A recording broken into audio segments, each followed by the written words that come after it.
Yari talaga. Eto na po. Kibuloy at Duterte supporters, followers ang identify or kasalukuyan pong minomonitor, hinahanapan ng sapat na mga ebidensya ng NBI at ng PNP at ng ating pamahalaan. Kaugnay po sa pagpapakalat ng fake video na kaya sinabing fake dahil hindi si Pangulong Marcos ang nasa video ayon sa mga eksperto ng NBI at ng PNP. Ito po yung pagpapatunay na sinasabi ng Department of National Defense, Department of Justice, Department of Interior and Local Government, PNP at NBI na pananagutin nila dahil ito itinuturing na karumal-dumal, sukdulang paninira, sukdulang pambabastos, kawalan ng respeto sa Pangulo ng Bansa, walang iba kung hindi si Pangulong Ferdinand R. Marcos Jr. At dahil dyan, identify na nga po na sa Amerika nagsimula ito sa rally ng mga Duterte at Kibuloy na grupo.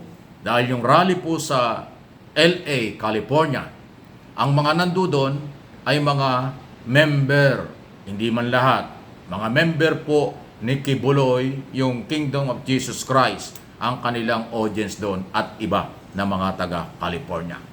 Kung saan nandoon, sina Attorney Chong at Attorney Roque at iba pa. Okay? Kaya nga po ngayon, lahat sila ay nag-delete na ng mga video. At sila po yung nagpakalat, nagpipiesta, nagpapalakpakan, nagsisigawan nung i-play yung video. Lahat sila yung nag-live o karamihan doon nag-live sa kanilang sariling mga social media account at tapos kanilang isinare, ipinorward sa kanilang mga friends sa buong mundo. Kaya napakabilis ng pagkalat.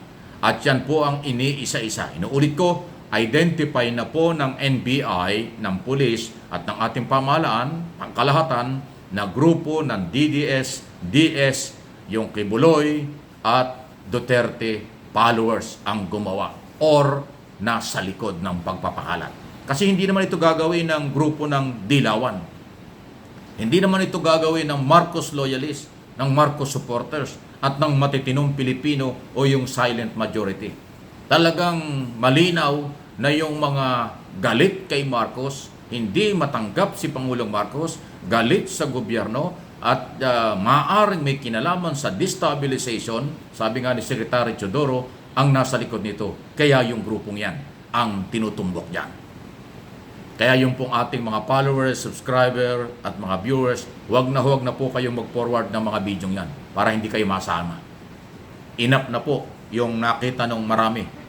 Ngayon, pinagmamalaki pa ng kanilang grupo na milyon-milyon daw ang nakakita kaya nagpanik ang gobyerno. Kalokohan.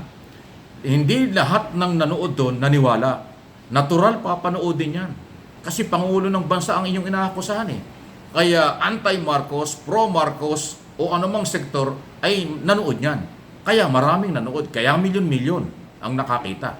Pero hindi ibig sabihin yan ang lahat ng nanood naniniwala. Majority, nakakarami na Pilipino sa buong mundo ang nanood dyan ay hindi naniniwala.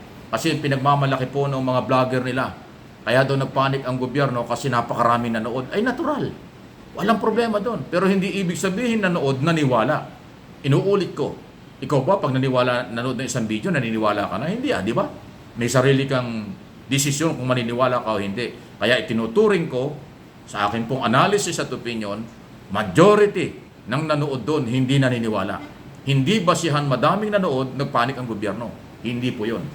Obligasyon ng gobyerno at ng Philippine Authority like NBI at police na imbestigahan yan. At dahil dito, sinasabi ko na nga, sa aking mga impormasyon sa police at NBI, identify na yung grupo. Inuulit ko, mga supporters at member ni Kibuloy at Duterte ang mga vloggers at social media na nagpakalat. Kaya sila yung susundan na. Susundan na kayo kahit kayo ay nag-delete o nagpalit ng kung anuman, hindi po. Meron na pong gagawa at ginagawang coordination ang pamahalaang Pilipinas sa Facebook at YouTube. at pati ho sa mga telecommunication dito sa Pilipinas. Dahil yung pagpa-forward nyo dito, pagla-live nyo dyan sa LA at pinick up ng inyong mga followers at kaibigan dito, mga friends dito, lahat po yan hinahanap na. Yan na po, identify na, inuulit ko. At kung anong dahilan at sinasabi ko or ang dahilan, ayan po, pakireview po ninyo ito ng video ito. Hindi ko lang ho pwedeng pangalanan kung sino ang pinanggalingan yan. Ang tinuturing ko, Philippine Authority, NBI at Police. Kasi sila yung eksperto. Sabi nga ni Director Santiago, gagawin namin ang lahat. Pero hindi namin ilalabas kaagad-agad ang mga mapapagkakinanlan. Hahanapan muna namin ng sapat na ebidensya bago pangalanan individual ang kakasuhan. Kasi pagka ipinalang kaso, magiging public document, doon natin makikilala kung sino-sino. Sa ngayon, grupo lang ang sinusubaybayan. Wala pang identity individual. Pero iisa-isahin yan pag nakapile na at ipapile na ang kaso. Matalino po si Director Santiago ng NBI, dating police, dating prosecutor, retired judge. Kaya alam niya ang proseso ng pagpapile ng kaso at ebidensya. Hinog na hinog yan, investigador, prosecutor, tapos judge. Tapos ngayon, Director ng NBI. Ay grabe. Hindi pwedeng hindi konkreto ang ebidensya bago. At yan yung policy ngayon ni Pangulong Marcos na pinirmahan bago nagsona ni Secretary Boying Rimulya na babaguhin na nga yung justice system. Hindi ipapile ang kaso kung hindi sigurado ang ebidensya. Kaya kailangan sigurado ang ebidensya bago ipile ang kaso para hindi ma-dismiss. At yan ang ginagawa ngayon ng NBI.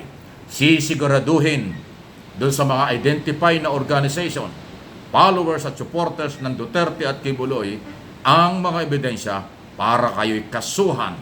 Maaring paglabag sa cybercrime law, cyber libel, o kung ano man po, bahala na sila. Sila yung mga abogado dyan.